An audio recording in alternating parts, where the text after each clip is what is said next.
New alarm bells ringing tonight on the coronavirus outbreak in this country. Doctors say the virus is spread through droplets when someone coughs or sneezes. And I think the business community, it's in their interest that people actually stay home and stop the spread. For a business that can allow more employees to telecommute, we want you to do that. Hi, friends. I'm Andy Paul, host of the Sales Enablement Podcast, and I want to encourage you to listen to my brand new special 6-part podcast miniseries titled Selling with Purpose. The team behind Sales Enablement Podcast and I put together this incredible series of inspiring conversations exploring what it means to sell with a mission greater than just hitting your numbers in this era of COVID-19 and beyond. So tune in to hear from world-class enterprise sales leaders and learn how their 6 companies will close $50 billion selling remotely. See how they've supported essential workers with the products and services they need to stay safe and thrive during this time of crisis. Subscribe to Selling with a Purpose now on Apple Podcasts, Spotify, Stitcher, or wherever you listen to podcasts.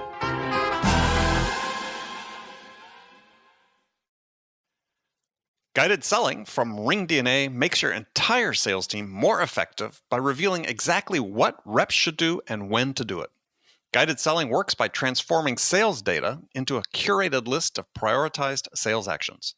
So when reps start their day, they'll never again wonder which prospects and accounts or hot inbound leads to reach out to next. Guided selling even shifts reps' priority in response to real-time buying signals. Finally, even new reps can sell like seasoned ones. Let RingDNA be your guide to success. Learn more at ringdna.com/guided selling. That's ringdna.com/guided selling.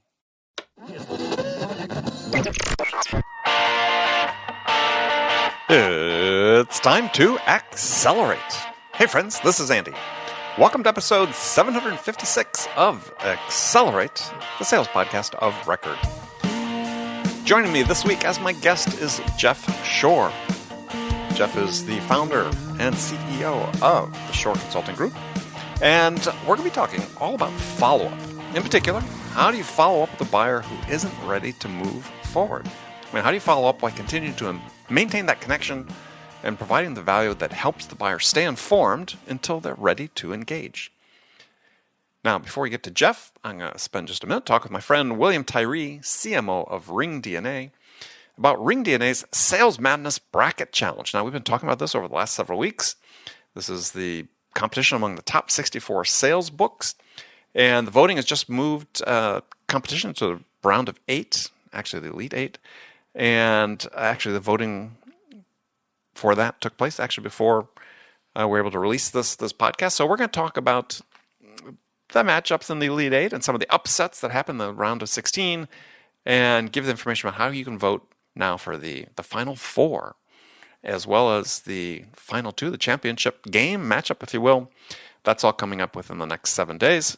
You'll get those dates. So let's talk about the madness that is the Sales Madness Bracket Challenge. William, welcome to the show. Thanks, Andy. So Good to see you. Joining me as my guest here, William Tyree, CMO of RingDNA. We are talking about, really for the final time, about our Sales Madness Bracket Challenge. March Madness substitute, if you will. Absolutely. Yeah, it's been really exciting. We have a lot higher engagement than I ever imagined that we would get. So the turnout has been really great.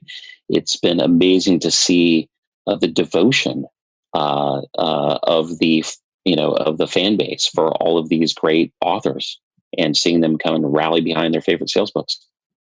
Yeah. So today we're going to talk about, we've just moved into the round of 8. So we'll talk about the results of the round of 16, the Sweet 16, if we can use that term without being sued for copyright infringement. And we'll talk about the Elite 8 or the round of 8. And this will actually voting.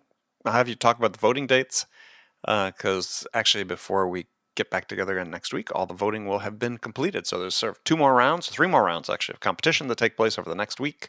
So I'll let you fill on the dates on that. So voting for the Elite 8 is open from when to when?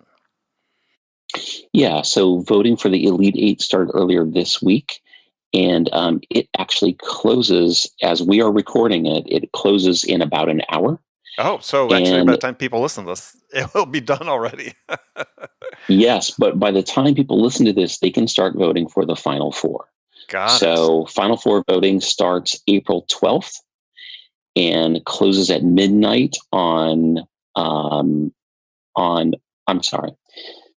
Voting for the Final Four starts at noon Pacific time on April 8th and closes at midnight on April 12th. And then the championship round to crown, the winner of Sales Madness then will commence immediately and close at midnight on April 15th. Okay, so if you want to check out the Final Four, which sitting here, William and I don't know yet because the voting is just about ready to close.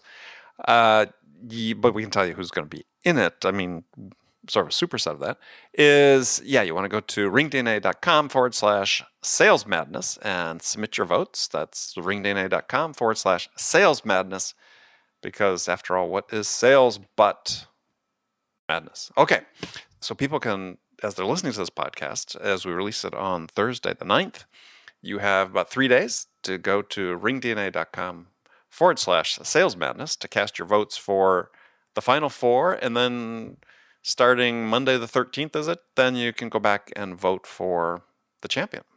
That's right. And you can vote until midnight on April 15th, and we'll announce that winner on April 16th. April 16th. So next week, make sure you join us. We will have the results, and we'll talk about the book that prevailed over this very fun and exciting month, which was a nice distraction to have during during everything that's going on in the outside world. That's right. Thanks, Andy. All right, William, thank you very much for joining me, and look forward to talking to you next week. You as well.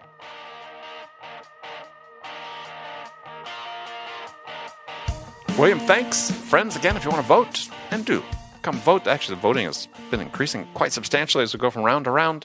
Go to ringdna.com/sales madness. That is ringdna.com/sales madness. Okay, let's jump into today's show. Jeff Shore, welcome to Accelerate.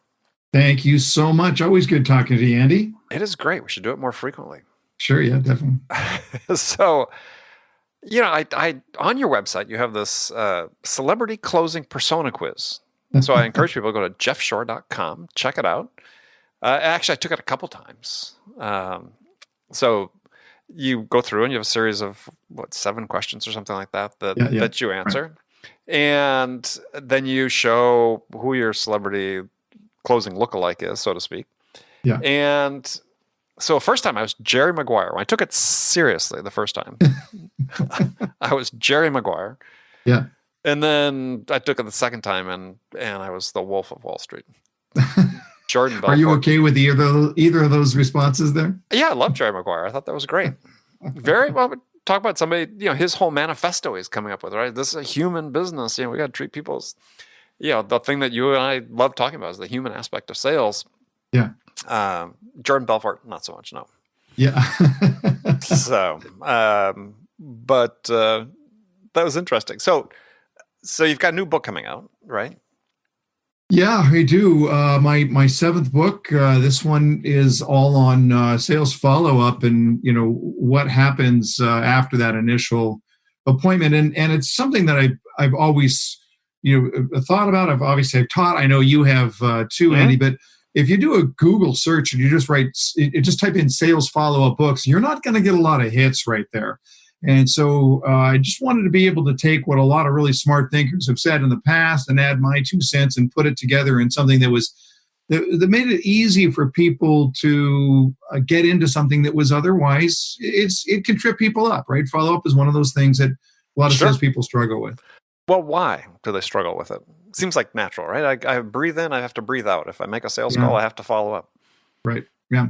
It probably starts, I think, with just that the driven salesperson likes the input, the psychological input of the yes, right? So the instant gratification, we want to move very, very quickly, need a sale, need it now. And when you look at follow-up, it's one of those things that takes a while. So you don't know, not only do you not know when your effort is going to pay off, but you don't know if your effort is going to pay off. It's like marketing. Someone once said that only 10% of marketing works, and the problem is we can't figure out which 10%. Yeah, that was. Well, it's the same thing with follow-up. We don't really know which follow-up is going to hit and which is not. And maybe there's just that little control freak nature in great salespeople that says, I don't like feeling out of control. I don't know whether this is going to work or not. And so then maybe they stop doing it altogether. Well, yeah. So let's define what you mean by follow-up specifically. I mean, is this like, hey, I've had my first conversation with the buyer, and I don't follow up on that, or I get a lead, I don't follow up on that. All of the above. What are you referring to? Yeah, what it really comes down to is from the moment a customer says, I want to think about it. So this isn't really part of the discovery phase. It's after I've got to know the customer. It's after I've had that discovery, after I've presented to them a solution and even asked for the order, but we don't get a yes right then. Now we're going to go into the deliberation. Now we're going to go into what our options are, maybe even shopping around a little bit. Now, how do I keep that conversation going and progressing, and not just to keep it alive until they hopefully say yes, but actually to make it stronger and stronger and stronger as we go on. So whether that process before we're actually asking for the business is going to take weeks or months in enterprise sales, or if it's a one-shot deal, if you're selling a car or a home or whatever it is, what happens when that customer is not giving you that firm commitment? How do we keep this alive and build the value in the sale until they say yes? Okay, so really how to follow up when the deal sort of loses momentum. It could very well be. Well, let me put it this way. If you don't follow up, it's going to lose momentum. Right, that's right. The alternative is it will, right? But I mean, there's no question, and I know that we're of like mind about this, that the emotion is making that decision, and it's supported by the logic. And what happens is that the longer we stay as a buyer, the longer we stay in a buying cycle without making a decision, the more we get unmoored from that initial emotional impulse. And then we're trying to make a completely fact-based analytical decision. And even, Daniel Kahneman, the founder of behavioral economics, says when you rob people of the emotional impulse, they make worse decisions. And so we want to try and figure out, how do we elevate the emotional altitude and extend it throughout this process? Well, it's interesting he says that, because that is really sort of contradicted by Herbert Simon, who came up with the whole sort of maximizer, satisficer categorization, if you will, because he said, look, maximizers, they're going to look at every single opportunity and option until they've convinced themselves that they're going to make the best decision. Right. And his research was that, they did make the best decisions. Now, they were also the most unhappy with those decisions. I was going to say. Because there's always got to be something else out there to look at. Sure. But they did make the best decisions. Well, okay, but this is the great irony, right? Like, I am a total satisficer. My wife is a complete maximizer. So the two stores that she tends to shop at the most, Nordstrom and Costco. And what do those two stores have in common? Well, it's selection. Easy to return stuff. Well, that too, yeah. Right? Right. So this is her maximizer mindset, that even after she buys something, she's not really sure. I would much rather live in my satisficer world, with the irony being that she is making a better decision, but I'm happier about my choice by the time we're done. Yeah. Well, yeah. Yeah, I'm generally happier than someone else I can name who does that.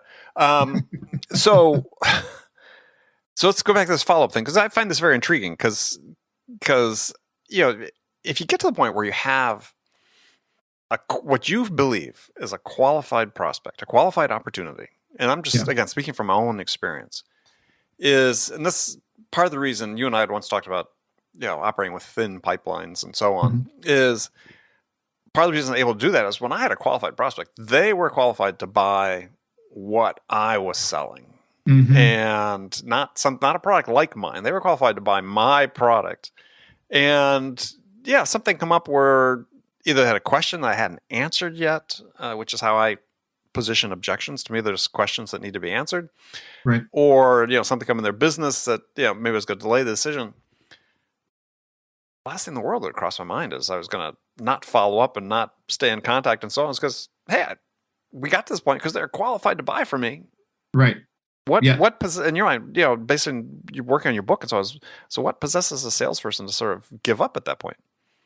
Well, look, when I look at what happens here with a sales professional who is committed to not selling something, but to making the customer's life better. That is, that you came to me because you had a problem that needs to be solved. How can I help you to do that?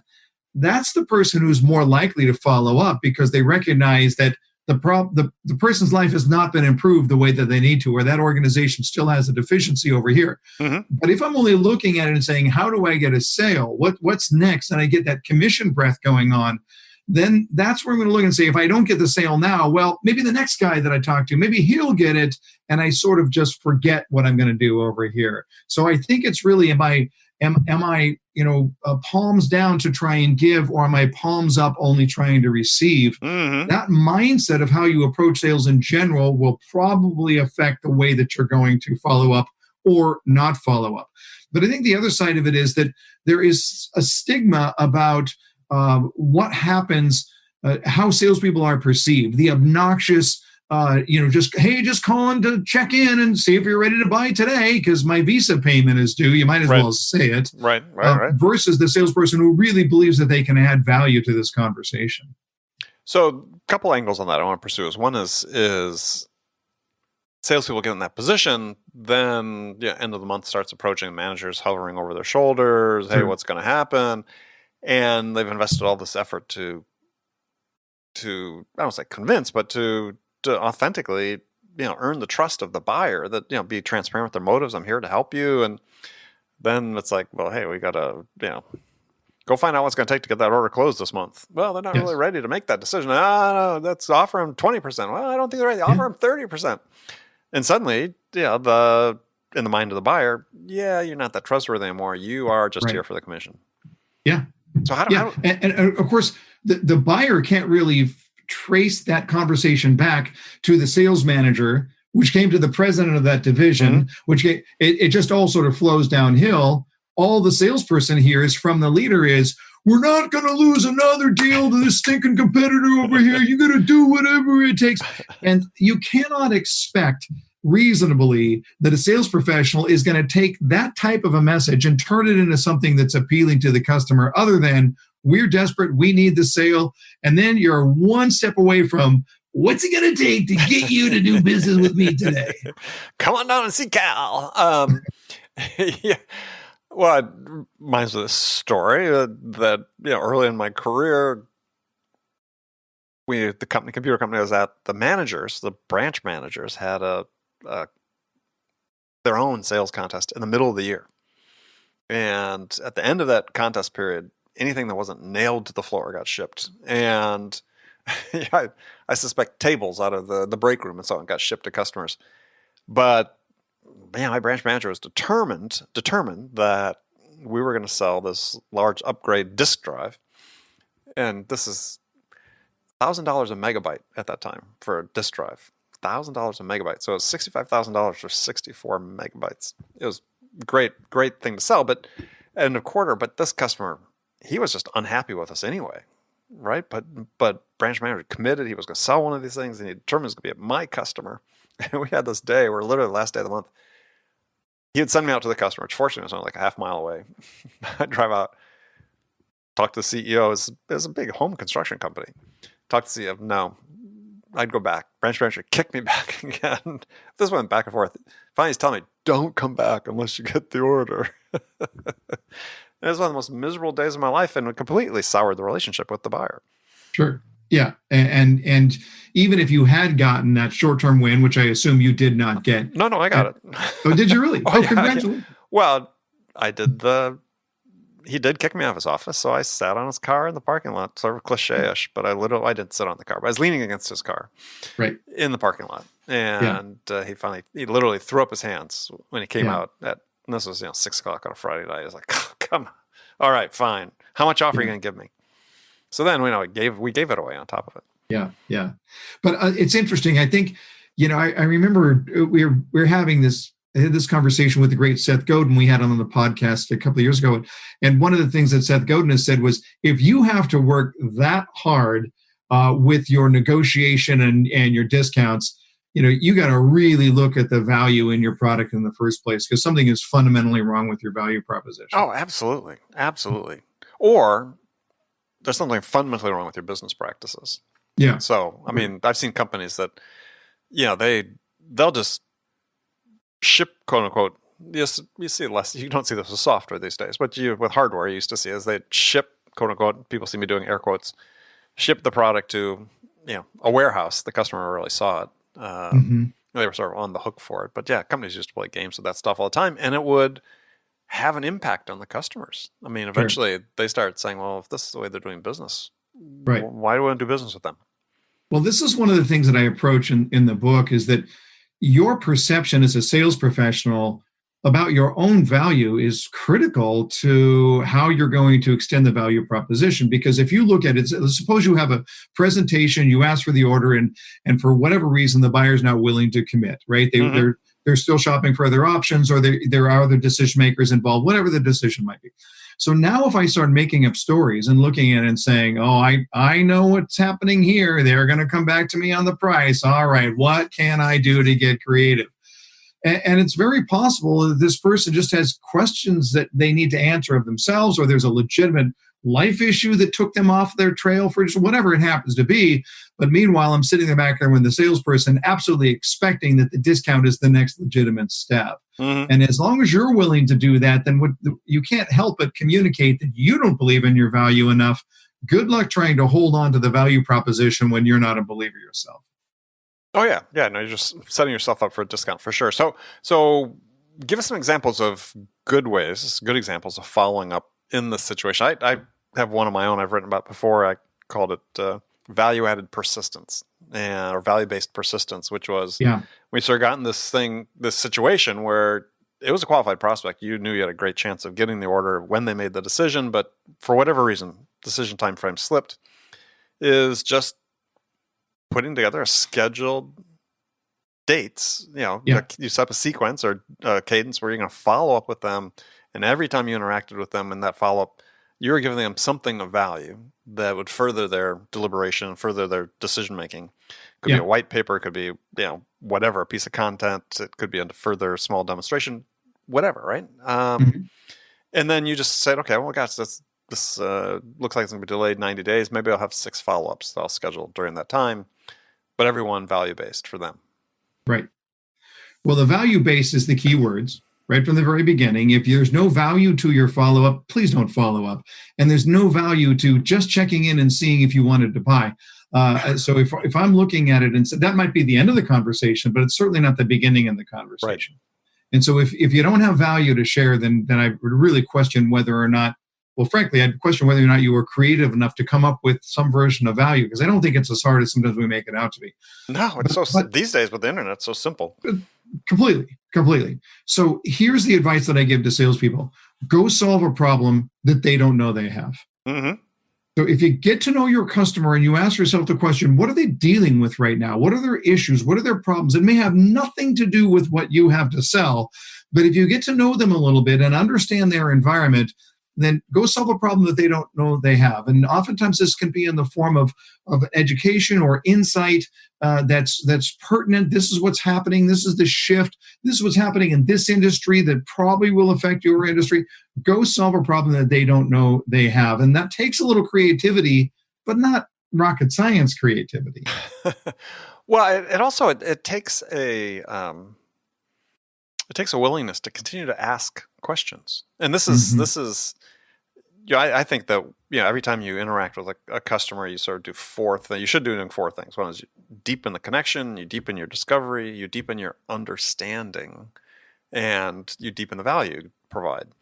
Yeah. And so it doesn't get talked enough about, but I think a great source of value for your prospects is, I understand, right? That you can say you've asked the right questions, you've confirmed that you have a firm understanding of those questions. That's value in the eyes of the buyer. Okay, yeah. I'm confident that you understand it. And in this period where we're a little uncertain about what our next steps are, that's gold. Yeah, right. Well, and that's absolutely right. And so it gives you that deeper understanding, that deeper connection, that deeper meaning that I am going to be able to connect with you even before I get the yes. And I think that that's a huge, I think that's a significant change in thinking, rather than to look at the prospect as a target or a lead that I need to convert, whatever it is. What if I treated them like they were already one of my customers? So if we just think back not that very long ago to the very height of the coronavirus and everything that we were seeing around the coronavirus, and like you, I had a lot of clients that were in sort of panic mode, and I had to look at that. But like you, I also have a business to run, and we have prospective clients that we're looking at working with. So I sat down and I recorded some videos for all of my key clients. Like, hey, this is what I'm thinking these days. Maybe this will help you, a little bit of perspective just to get us through these really, really crazy times. Then I got to the end of that and I just went, well, wait a minute. I just sent that to all my key clients.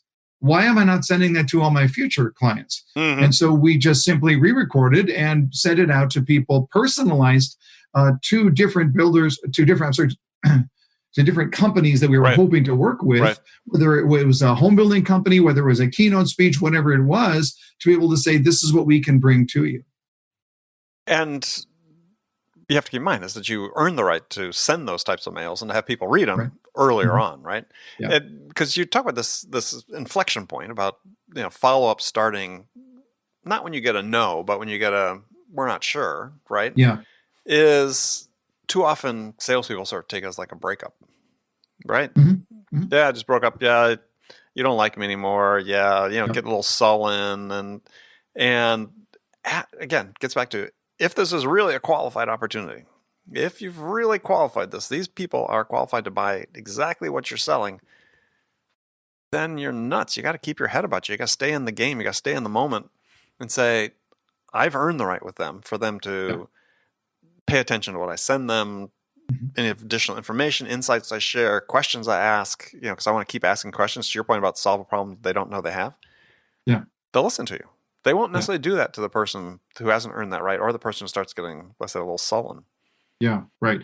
But if you hadn't earned the right by that point, you fundamentally your sales process is so flawed that it doesn't really matter. Yeah, you're not in the game at that point. That's true. Yeah. Well, that's such an interesting thing that I try to impart to people is that a lot of times when people lose the deal, they don't understand that they were never really in contention. And people misinterpret the fact that buyers will talk to them, prospective customers will talk to them as, yes, they are sincerely interested in what I'm selling.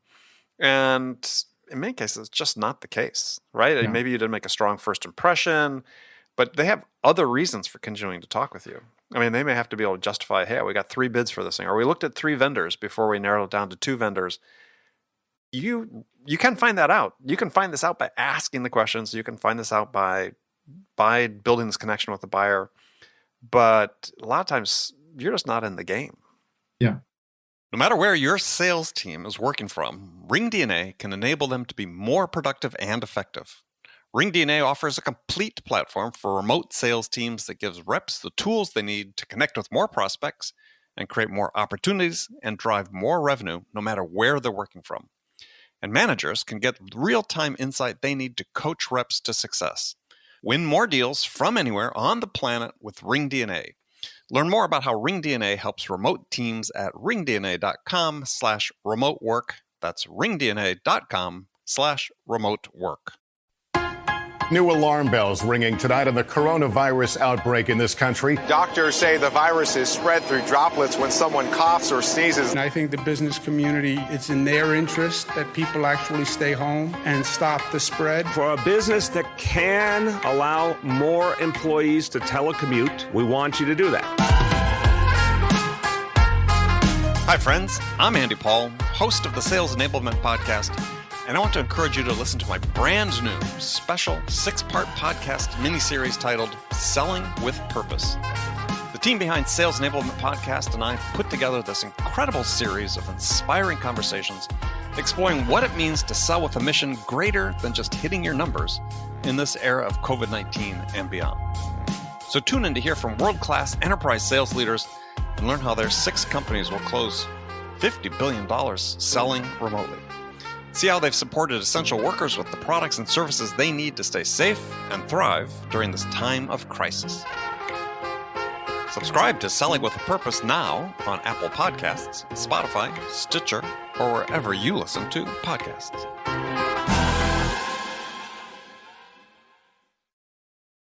Yeah, I think that's right. It reminds me of one of the guests that I, from time to time on my podcast, I will bring on frontline salespeople. And I had a lady, her name is Molly. She's in Reno, Nevada, and she sells cardboard boxes, right? She sells cardboard boxes to people that need to ship stuff. Right. And she's not naive about this. She recognized right from the very beginning, if there was anything more of a commodity than a cardboard box. And I remember asking her the question, how do you value differentiate with a cardboard box? And she just paused and she looked at it and she goes, it's a box, right? It's just a box. And so the only thing that can happen here is for me to make such a deep connection that I am the differentiator. And so for her, she recognized, I'm going to ask for the sale. Of course I am, but I'm going to keep looking at what the industry that these people are in and keep trying to figure out how do I serve. And she said, I get most of my business because people end up looking at me and saying, I've heard more from you in the last 6 months than I've heard from my current box supplier in the last 3 years. And that's all it takes to get it over the edge. So there is that idea, that serve first mentality that's going to be critical. If you don't do that, you're not in the game in the first place. Yeah, serve, don't sell. Absolutely. Yeah, I just earlier today I interviewed a great young entrepreneur named Mary Grothy, who had started up in the payroll business, right? Very commodity business. And crushed it. And it was all about forming this connection, going the extra mile with the service, being the point of differentiation in, like I said, a hugely commodity business, just like cardboard boxes, and make yourself the difference. And I that was the subject of my first book and a good chunk of my second book. Just such a huge believer. It hasn't changed. In fact, I'm of the mind and firmly believe that this is actually becoming more important. That your ability to differentiate yourself is, as a seller as sort of initial point of attack, more important. It's going to become increasingly important. Think about it. People say, oh, we're going to get automated selling, guided selling, AI-driven selling, and so on. But if you think about it, is people are always going to have the same concerns. There is AI-driven decision-making tools for medical procedures, let's say, that patients can access them. But the studies have shown that even though these AI-driven tools perhaps make a better decision, people want to hear it from a doctor. They want to reason with another person. They want to talk it through with another person. And so there's still this tendency to say, yeah, we want to go that way. And our buyers are no different. They're humans. There's a risk factor associated with making any sort of purchase decision. They want to know that there's somebody they can rely on, they can trust, who's got the credibility that they have confidence in to help them make that choice. Yeah, right. Well, here's a mental framework that might help then for sales professionals out there. And if I could look at it and say, if they don't buy from me, I at least want them to have the decency to feel bad about that. Right? I mean, see, this is the idea. If I have somebody who doesn't buy from me and then says, I'm going to use this choice over here, I'm not going to find another solution, whatever it is, and then I forget about the salesperson as if he or she never existed, well, that was a benchmark as to the quality of the relationship. I have a rental home in Dallas, Texas that I decided to sell, and I called a realtor in Dallas, and I've known him not really, really well, but we put him to work figuring out, okay, well, what's the home worth and how's it going to work? And we're going to do all this. Well, side by side, the sponsor for my 5-minute sales training videos that come out on Saturday is Open Door, which is a real estate company. And I called Open Door, and as it turns out, I sold the house to Open Door, and so now I'm looking at it and going, I feel really bad to this realtor. And I said to my wife, I'm going to send him a gift certificate, a gift card to Three Forks there in Dallas so he can at least have a nice meal. Right. And Karen was like, he's a realtor. That's just what they do. They get the business sometimes and they don't. You don't know anything. And I said, yeah, but he did such a fantastic job. And that's the idea. If your customer is not going to use you, do they at least feel bad about it? Because if they don't, maybe you pulled up short of doing everything you could do. I've never heard anybody express it that way. I like that. I like that a lot, as a matter of fact. I mean, I'm thinking of examples in my brain, my own past experiences. Yeah, I've had some of those where I've formed deep connection with a buyer who ultimately didn't go with me. Yeah. sometimes they came back, but then I could Right. also think of the inverse of of opportunities that more early in my career that yeah, I was just being used. Right. Right. I Yeah. was I But did was you at least get an email, right? Did you at least get a, hey, we've decided to do this over here. I can't thank you enough. Did we at least get that much out of it? well, Jeff, this was well before email was available, so no, I didn't. Yeah, you just forced me to date myself. No, we might get a handwritten note occasionally. Yeah, there you go. I did There you once from a buyer that's appreciated the effort and we ultimately did connect when he went to a different company. But Yeah. no, I just remember. Yeah, and this gets back to something we were talking about before. Is you have to always and continually ask questions, even if you really don't want to know the answer, Mhm. and that speaks to even, are you really in the running? Right? Do you really have a chance to win? You'll be told you can figure it out if you ask enough questions. You can figure this out ahead of time and say, look, maybe I just need to cut bait at this point in time. Yeah. And I think of maybe the most painful loss in my career. I didn't do that. I should have known better. Right. I was senior Yeah. enough. I should have known better. I was running a team, right? And this is a big deal. And I think we just got so blinded by the potential that we just didn't ask enough questions. And when they came down with their decision, even though we were far superior technically, I think we had a better price, lower risk profile. They just had the connections. They had the ins at the customer. We were, Right. and as we looked at it, it's like, we were never seriously in the running on this one.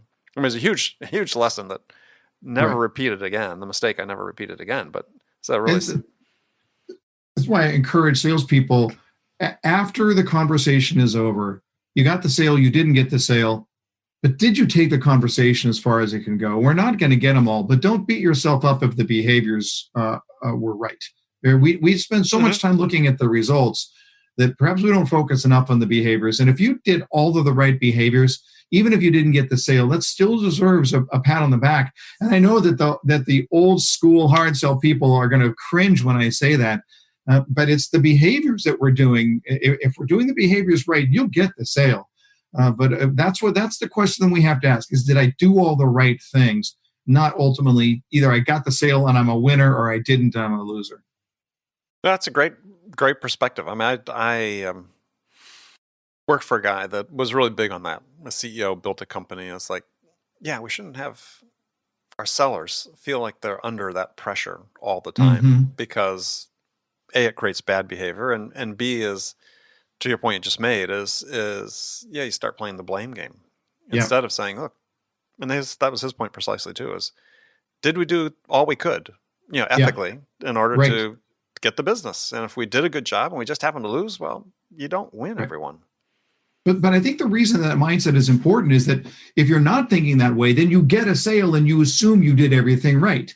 And this is, Daniel Kahneman talks about this under the banner of the hindsight bias. We say that hindsight is 20/20. It's really not true. If we make the decision on the quality of the outcome, not on the quality of the effort that went into the decision. So, in a world that's very predictable, if I'm driving down the freeway and I decide to turn left, I'm going to hit a wall. Well, that's a pretty predictable outcome, right? But the world itself is unpredictable. So if we're only making our judgments based on the outcome and not on the effort that went into the outcome, then we're going to get blindsided. And I think that idea of you got a sale and therefore all is right with the world prohibits us from really learning, well, what did I do to get the sale in the first place? It's going to ultimately drive the wrong behaviors. And just one little quick analogy on this. Sure.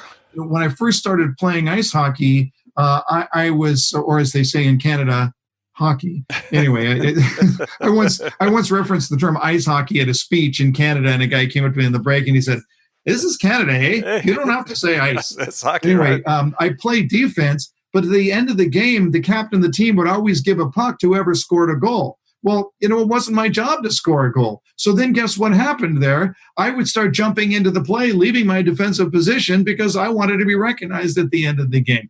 So when we're recognizing the wrong behaviors, we're really going to get into trouble right there. Well, and that sort of runs rampant in several industries and companies, if you will, is Mhm.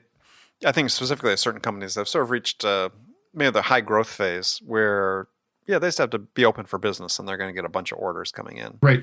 And then you get this whole strata of sellers who think, oh, I'm really good at this, right? I'm all that. Yeah. I'm all that. And Yeah. then they go to the next company. It's like, oh, why is this not working the same way? Sure. And so part of that, point of bringing that up is you can't believe your own press clippings. Yeah. I mean, more than anything else in sales. So you have to Right. think, okay, maybe to yourself, say, I think I did a pretty good job on that. But yeah, I mean, if it came easy, if you didn't think that, hey, we put the work on this, I mean, nothing against bluebirds. I mean, Mhm. good leads coming in as bluebirds, if you can turn into a good order, that's fantastic. Great. But if you didn't Love have to, but if you, didn't really have to work it that hard, the high propensity the customers go buy from you anyway on this inbound lead, be careful what you think about Yeah. yourself as a result of that. Yeah, absolutely. So, anything else out of your book? The one thing that I do talk about a lot is different methods of follow up, and I think that we have probably come full circle in the idea that follow up used to be just about phone calls, and then people got sick of phone calls, so then we used email, and then people got sick of email, so then we started to text, and now nobody makes a phone call anymore. And so, I've always been of the belief that you should probably be doing what your competition is not doing. Mm-hmm. I think the phone is fresh again. I think the phone is new again. And I don't know about you, but the amount of junk calls that I get has fallen off a cliff over the last couple of years. Really? And so there is that opportunity. And it's not a junk call. There's already a relationship there. If you're doing your job right, you're already going to come up on their identified on their phone because you already have that relationship.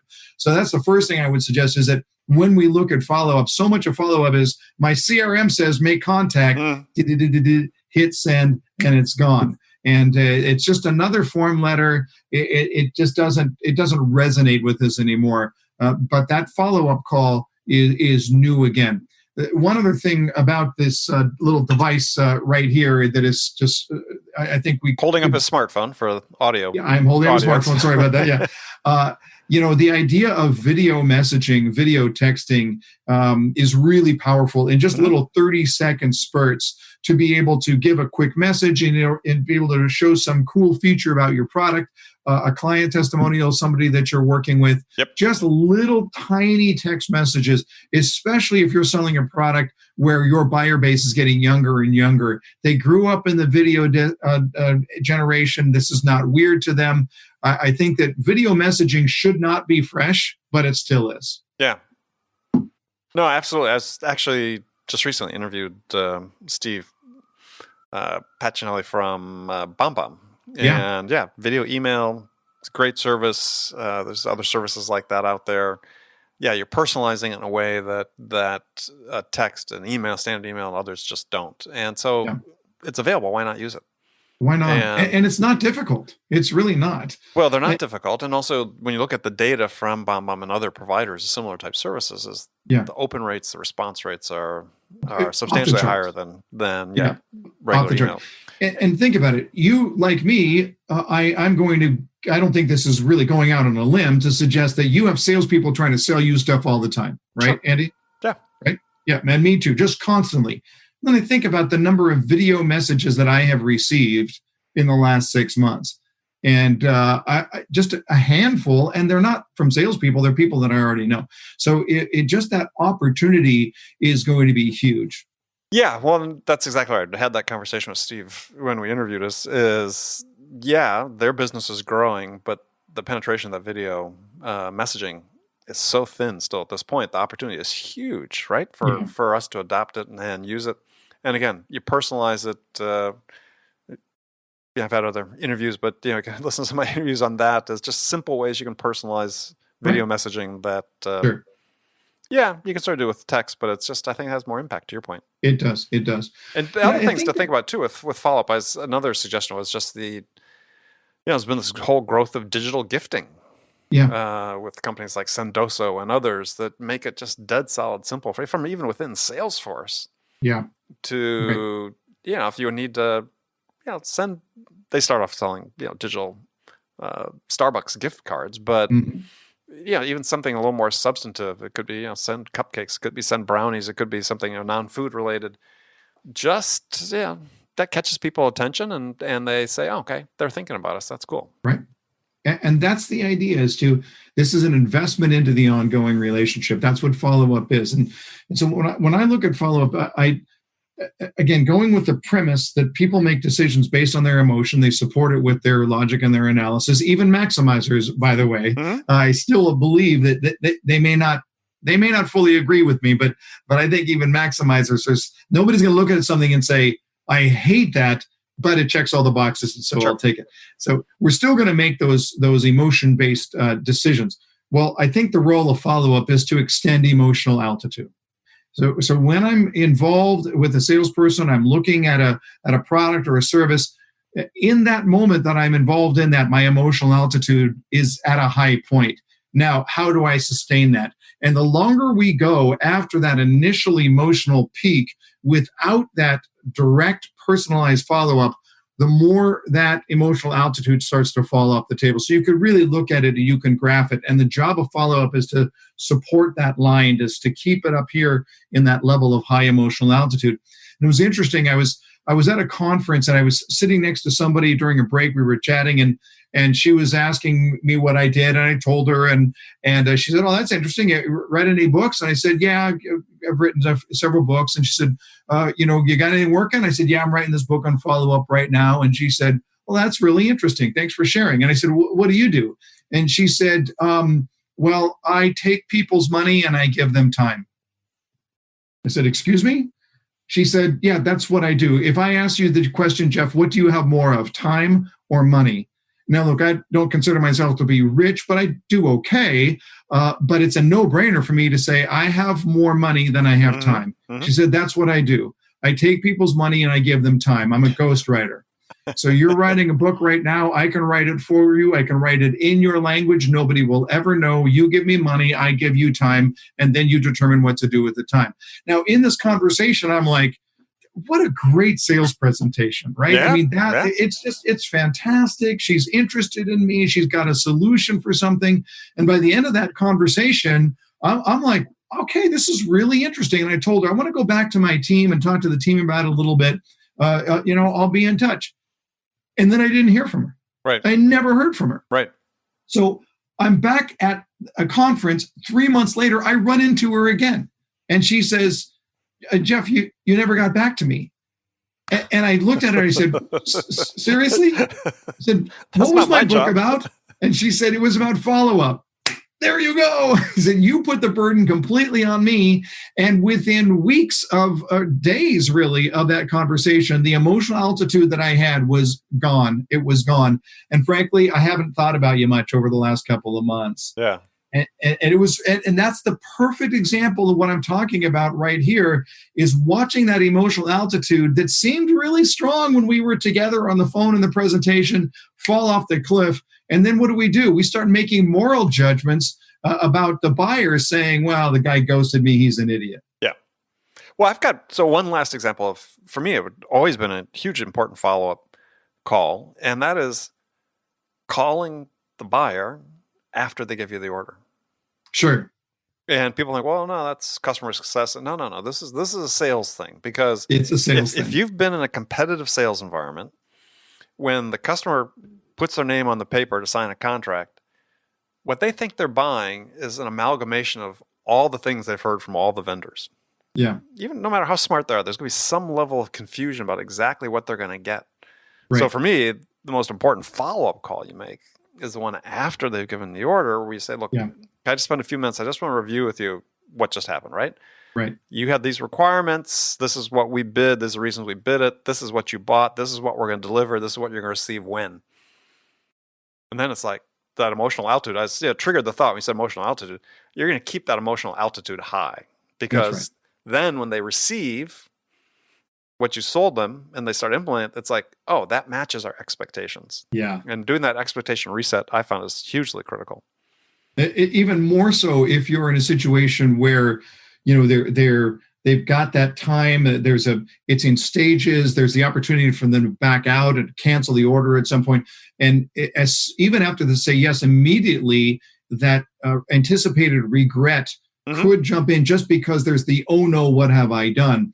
And, even as I've said a couple of times, people make the decision on emotion. Well, even if you're in the purchasing department, you're still motivated by emotion. It's the emotion of, did you make the right choice for your organization? Will your other people who are going to be using this product support this? I mean, there's still emotion based to it. So when you say yes, if you've got the opportunity still to pull the plug, then what happens? You continue to churn after the fact. Right. And if there's no support from the salesperson, you're absolutely right. That whole deal could still blow up on you. Well, and that's why managers caution sellers not to make that call. And they really should urge them to make it for that very reason, right? Just as you said, is you're going to solidify it because you're going to reset the expectations and you're going to avoid the possibility of a hiccup as soon as you start delivering an endpoint. Okay. Jeff, fantastic, as always. So your new book's coming out when? It'll be out in July, published by McGraw-Hill. Pre-orders available now. Follow up and close the sale. Pre-orders available on Amazon already. So there you go. Perfect. All right. Jeff, as always, a pleasure. Thanks, Andy. All right. Talk to you soon.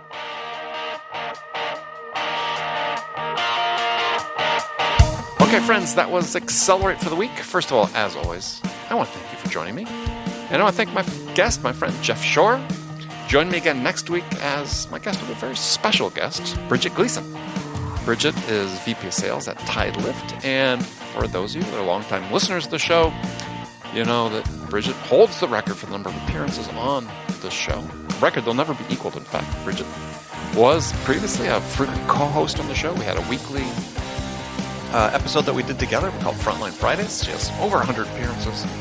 And so happy to have her joining me again. And we're going to be talking about how to enable sellers just like you with the skills, habits, and behaviors you need to perform to the best of your abilities in front of your customers. So definitely want to check this out.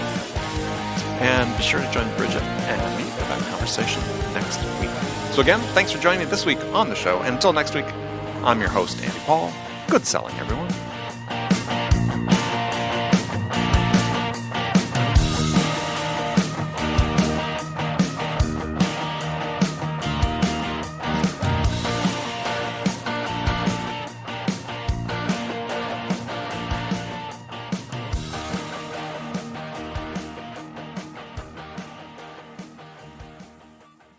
RingDNA is the leading sales enablement platform that uses AI to help scale business growth.